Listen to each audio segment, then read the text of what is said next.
Very good morning to all, very good afternoon, very good evening and very good night. आशा करतो की या अगोदरचं lecture तुम्ही सर्वांनी पाहिला असेल, तुम्हाला समजला असेल. तर आपण पुढे जाऊया.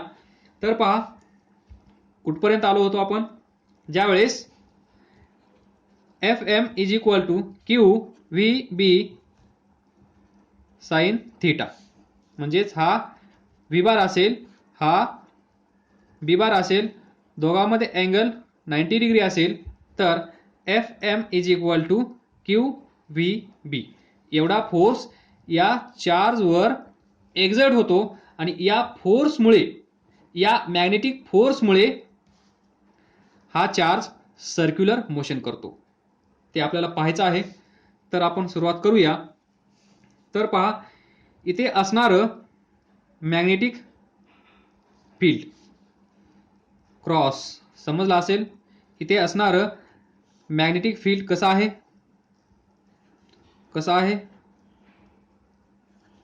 ही असेल direction of magnetic field. Cross म्हणजे going in to plane. Circle dot म्हणजे कमिंग आउट ऑफ प्लेन. तर बोर होऊ नका, हे तुमच्यासाठी आहे. तर पहा, चार्ज आपण इथे ठेवूया, एक पोझिशन कन्सिडर करूया. तर इथे तो चार्ज आहे. तर पहा, तुम्हाला लक्षात ठेवायचं आहे F M perpendicular to V bar by this definition. तर इथे पहा, व्ही बार बी बार हे दोघे एकमेकांना 90 आहेत. बी बार कसा आहे, going in to the plane. तर आपल्याला व्ही बार पाहिजे. V bar going in to the plane याला परपेंडिक्युलर असला पाहिजे. तर आपण कसा ड्रॉ करू शकतो, this is direction of velocity of this charge. हा चार्ज या डायरेक्शनमध्ये जात आहे असं आपण कन्सिडर करूया. तर पहा, going in to the plane, this is, तर पहा, this is the direction of going in to the plane, म्हणजे ही डायरेक्शन असेल मॅग्नेटिक फील्डची आणि ही डायरेक्शन असेल दिस चार्ज पार्टिकल. हा म्हणजेच हा चार्ज पार्टिकल इकडे जात आहे, त्याच वेळेस दिस इज मॅग्नेटिक फील्ड. तर मॅग्नेटिक फील्ड आणि motion, that is v bar and B bar, हे दोघे एकमेकांना कसे आहेत, perpendicular. Angle between B bar and v bar is 90. Pen, हा पेन पहा, vertical going in to the plane, आणि this red pen gives us direction of velocity of this charge particle. हा charge particle इकडे जात आहे, त्याच वेळेस direction of magnetic field कुठे आहे, going in to the plane. हे समजलं असेल तर तुम्हाला इथून पुढे सर्व काही समजेल. हे समजलं नसेल तर परत पहा. This is direction of magnetic field, this is direction of velocity of charge particle, म्हणजे हा चार्ज पार्टिकल इकडे जात आहे, त्याच वेळेस मॅग्नेटिक फील्ड या पेजला परपेंडिक्युलर आहे आणि व्हेलॉसिटी कशी आहे, पॅरलल टू प्लेन. या प्लेनला व्हेलॉसिटीची डायरेक्शन पॅरलल आहे आणि याच पेजला, म्हणजेच याच प्लेनला direction of velocity, direction of magnetic field perpendicular आहे. तर हे दोघं एकमेकांना कसे झाले, perpendicular. So angle between V bar and B bar is 90.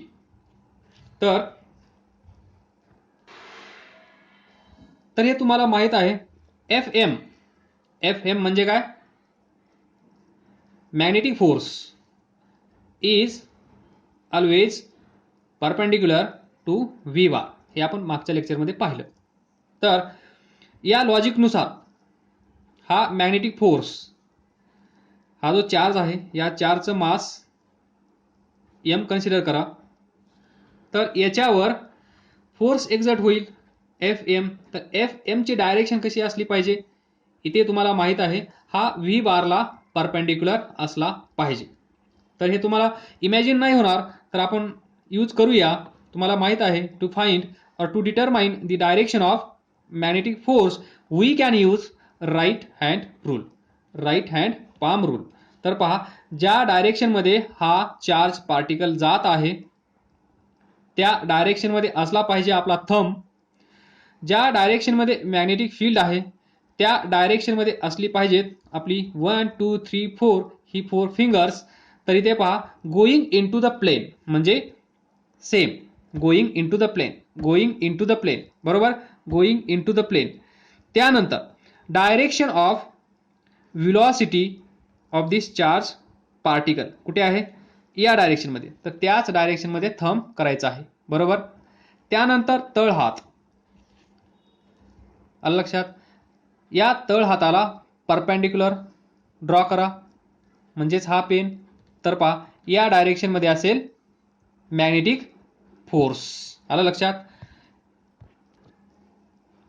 याच्यात पहा, या टॉपिकमध्ये हेच खूप महत्त्वाचं आहे, म्हणजेच डायरेक्शन्स. तर पहा, ज्याला कोणाला डायरेक्शन्स इमॅजिन झाल्या त्याच्यासाठी हा टॉपिक खूप इजी आहे. इथे पहा, direction of magnetic field that is 4 fingers, direction of velocity of this charge particle V bar म्हणजे थंब. तर पहा कसा करावा लागेल, 4 fingers going in to the plane म्हणजे this direction, going in to the plane, going in to the plane. त्यानंतर इथे पहा व्ही बार याला पॅरलल असला पाहिजे, म्हणजे थंबची डायरेक्शन म्हणजेच व्ही बार, व्ही बार म्हणजेच थंब. तर पहा इथे मॅच होत आहे. त्यानंतर तळ हाताला परपेंडिक्युलर. तर पहा, हा परपेंडिक्युलर कसा येत आहे, या डायरेक्शनमध्ये, म्हणजेच राईट टू लेफ्ट, या पेजवर राईट टू लेफ्ट या डायरेक्शनमध्ये, आलं लक्षात. पहा इथे हा तळहात दिसतोय, पाम इथून इकडे. त्याच वेळेस पहा थंब याच डायरेक्शनमध्ये आहे, 4 फिंगर्स त्याच डायरेक्शनमध्ये आहेत ज्या डायरेक्शनमध्ये मॅग्नेटिक फील्ड आहे. तर त्याला परपेंडिक्युलर, सिम्पली परपेंडिक्युलर ड्रॉ करा. ते असेल असं. तर या डायरेक्शनमध्ये असेल मॅग्नेटिक फोर्स, म्हणजे या पोझिशनला याच्यावर मॅग्नेटिक फोर्स या डायरेक्शनमध्ये एक्झर्ट होत असेल. यानं काय होईल, दिस इज एफ एम. तर हा पार्टिकल, हा चार्ज पार्टिकल इकडे जायला पाहिजे होता, पण याच्यावर due to this magnetic field एक फोर्स एक्झर्ट होत आहे. त्या फोर्सचं नाव आहे मॅग्नेटिक फोर्स. हा मॅग्नेटिक फोर्स या चार्जला इकडे घेऊन येत आहे. तर मग हा चार्ज ना याचा ऐकेल ना याचं, तर तो मधला मार्ग काढेल आणि तो चार्ज इथे येईल. नेक्स्ट याच्यानंतरची पोझिशन थोडीशी इथे घेऊया. तो चार्ज इथे असेल. त्यानंतर या पोझिशनला again we can use this right hand rule. तर इथे पहा, ज्यावेळेस हा चार्ज इथे येईल त्यावेळेस व्ही, त्यानंतर परत या डायरेक्शनमध्ये एफ एम असेल. तर हा चार्ज असाच इकडे जाईल, बरोबर. इथे व्ही बार असे असेल, इथल्या पोझिशनला व्ही बार असे असेल. तर त्यानंतर तो चार्ज इथे येईल. इथे आल्यानंतर व्ही बार असा असेल, व्ही बार असा असेल. तर एफ एम या डायरेक्शनमध्ये असेल. इथे पहा V bar and F M दोघं एकमेकांना कसे आहेत, perpendicular. F M always perpendicular to V bar, F M is always perpendicular to V bar. हे तुम्हाला बाय डेफिनेशन इथून माहित आहे.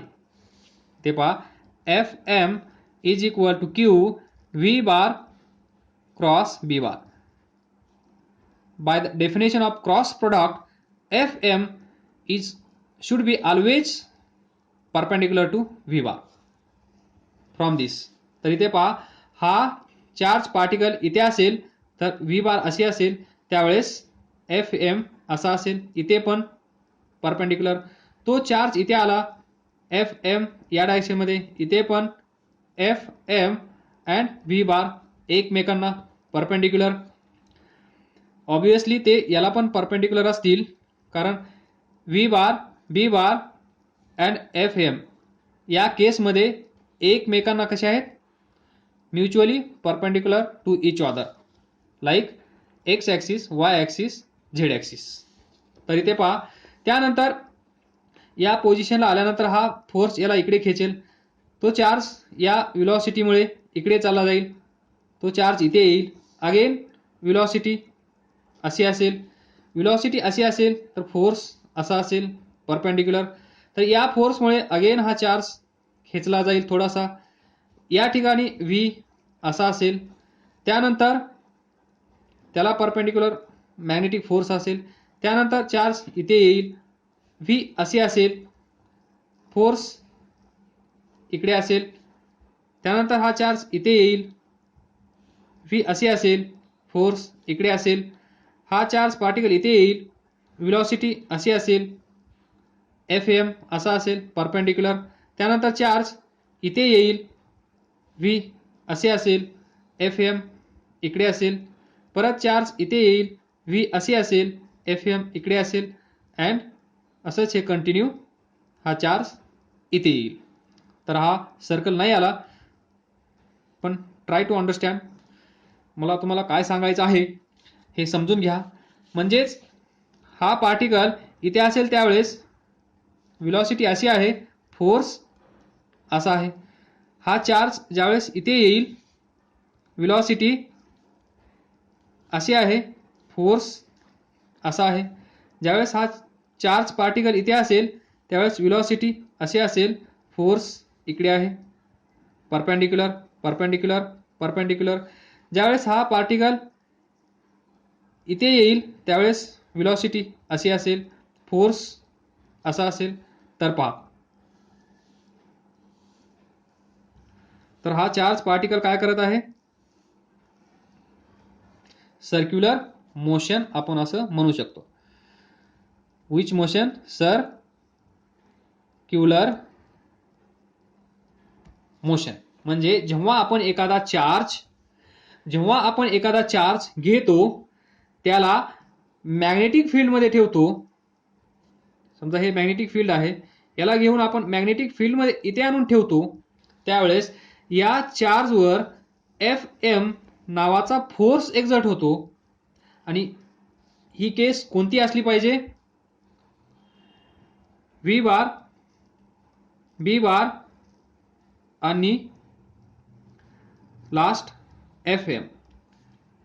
जर नसेल तर तो कंपोनंट आपण कन्सिडर करणार along this perpendicular direction.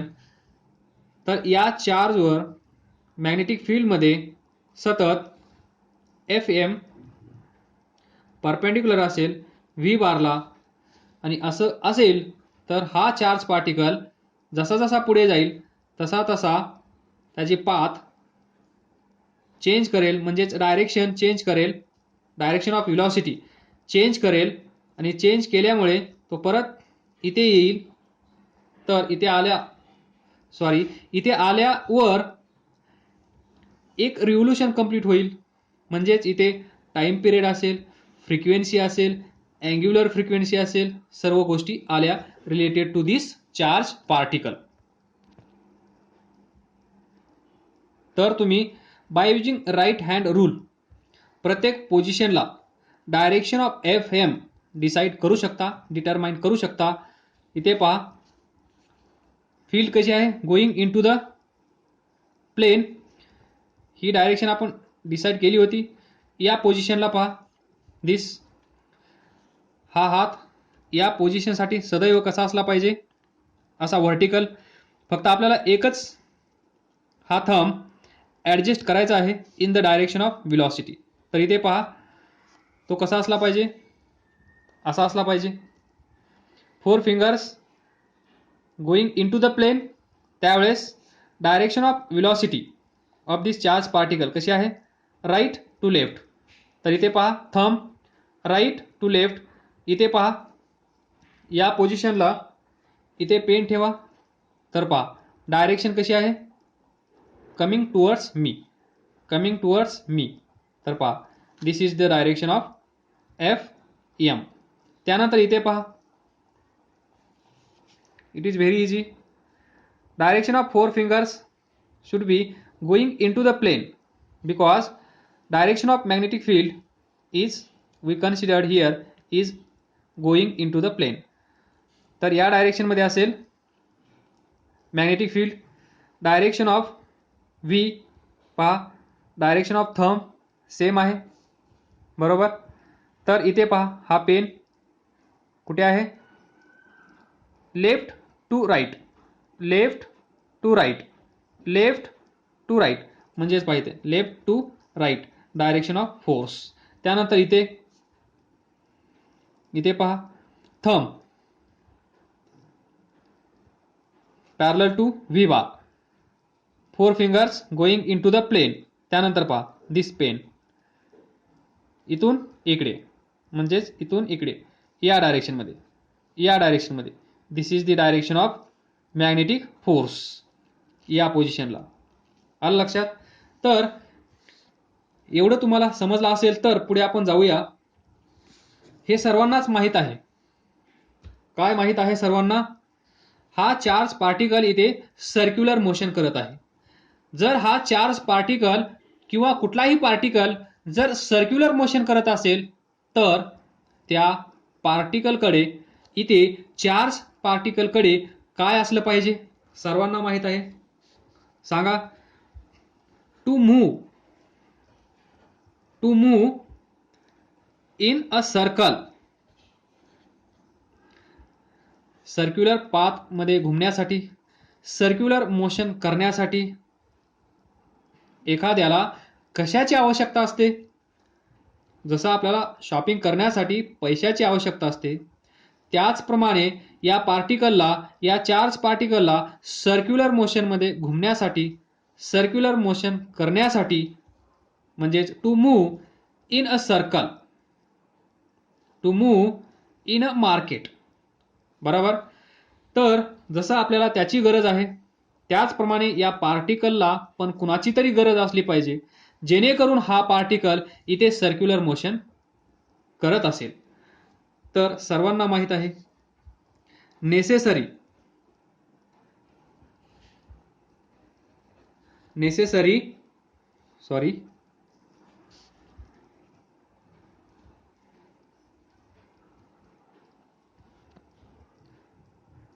to move in a circle, necessary centripetal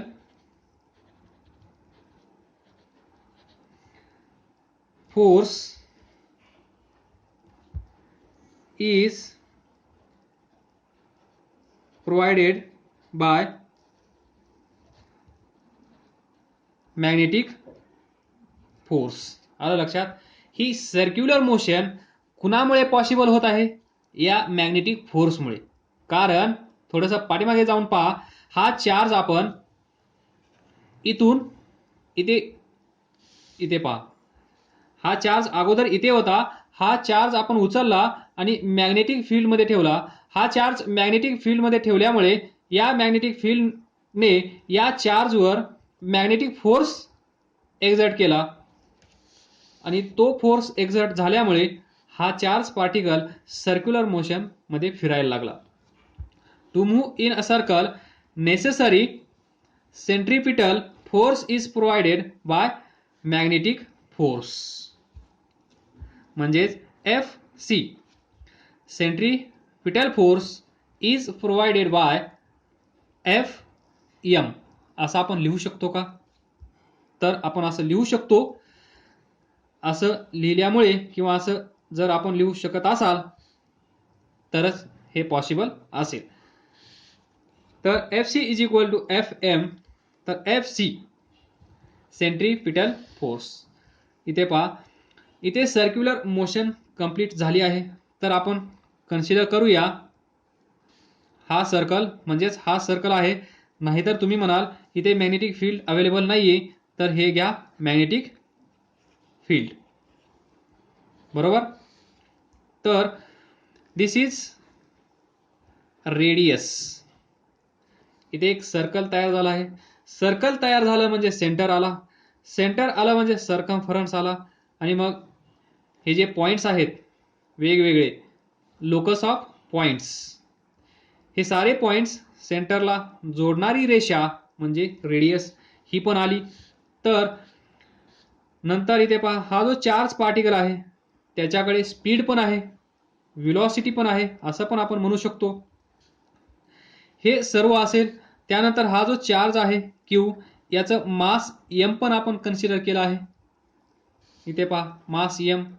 जर त्याच्याकडे मास एम असेल, त्याचा काहीतरी स्पीड व्ही असेल, तो सर्क्युलर मोशन करत असेल, तर रेडियस पण असेल, तर सेंट्रीपिटल फोर्स किती असतो, M V square upon R is equal to F M.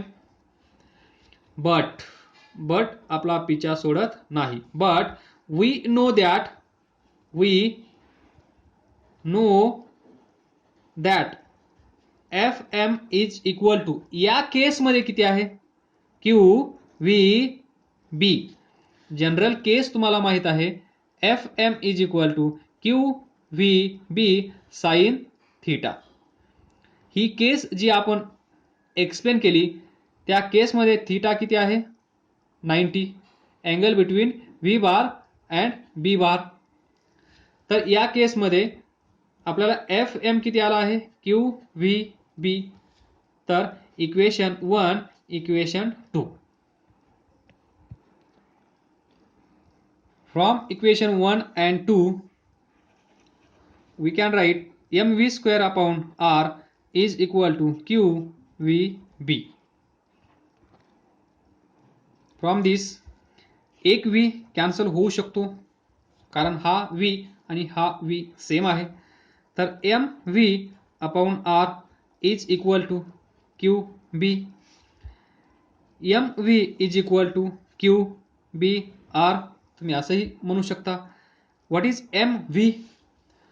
जर एखादा चार्ज असेल, एखादी बॉडी असेल, त्याचं मास m असेल, त्याचा स्पीड v असेल, तर p is equal to mv.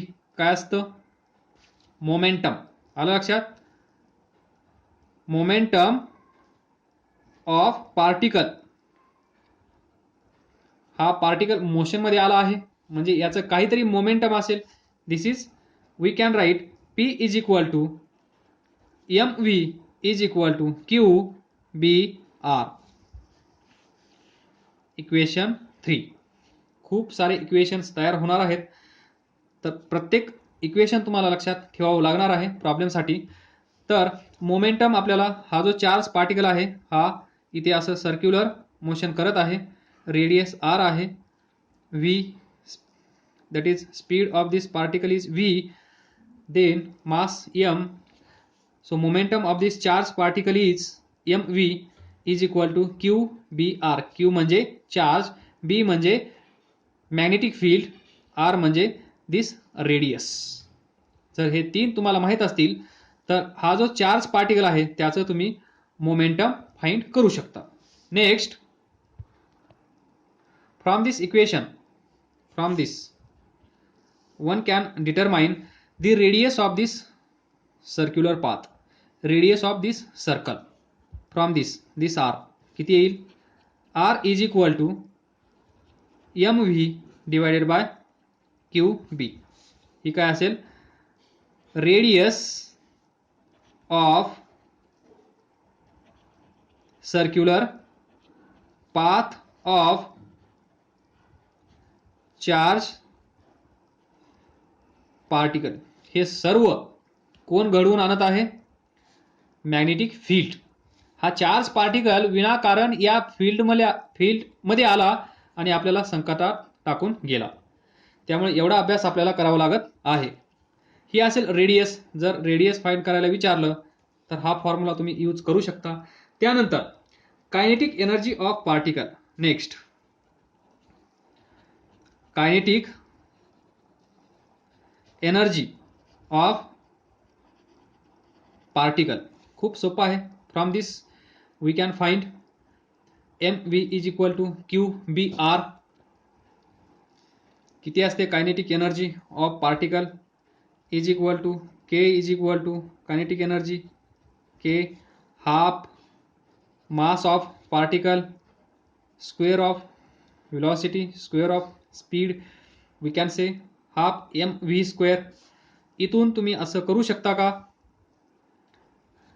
1/2 m square v स्क्वेअर अपॉन m. बरोबर. इथे एका m नी डिवाइड केलं मग इथे स्क्वेअर होईल.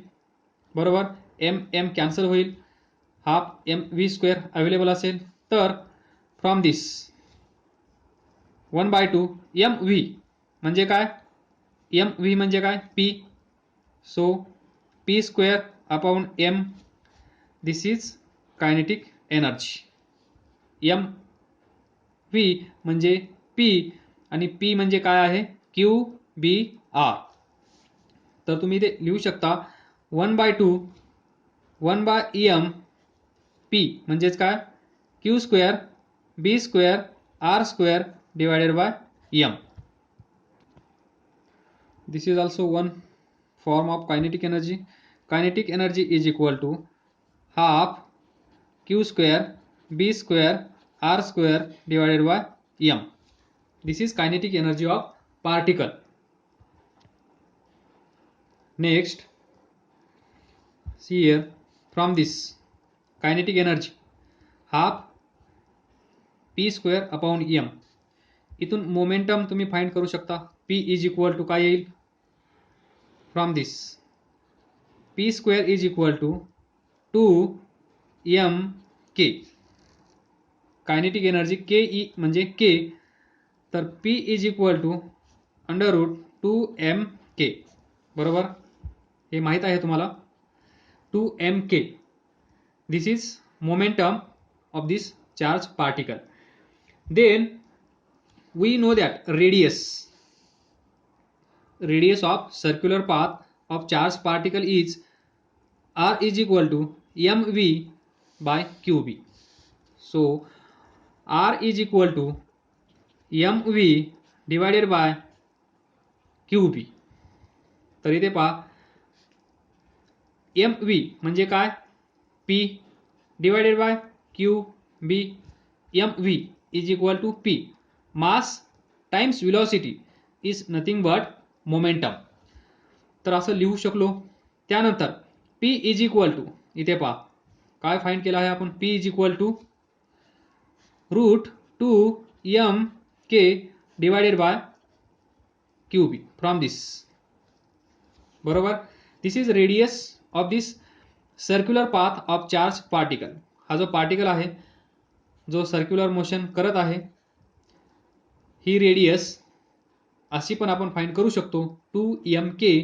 k म्हणजे kinetic energy, q charge of this particle, b magnetic field इथे असणार. बरोबर. त्यानंतर one more please note this point, खूप महत्त्वाचा आहे. We know that work energy theorem. Work energy theorem किंवा आपल्याला माहित आहे work done is equal to Q V. Work done is equal to Q v. खूप वेळा तुम्ही ऐकलं असेल potential into charge. From this work म्हणजेच चेंज इन एनर्जी म्हणजेच कायनेटिक एनर्जी. बरोबर. म्हणजेच K here. So K is equal to Q V. हे आपल्याला माहित आहे. हे नवीन नाहीये, हे आपल्याला माहित आहे. Work done is equal to Q V. Work done by work energy theorem म्हणजेच change in energy that is work done is equal to kinetic energy. Kinetic energy म्हणजेच K is equal to Q V. तर इथे आपण Q V सुद्धा put करू शकतो. तर आपल्याला रेडियसचा फॉर्म अजून एक भेटेल 2m k च्या जागेवर q v divided by q b. Star. We will continue in next lecture. जर काय समजलं नसेल तर विचारा. अभ्यास करत राहा, पुढे जात राहा. All the best. थँक्यू.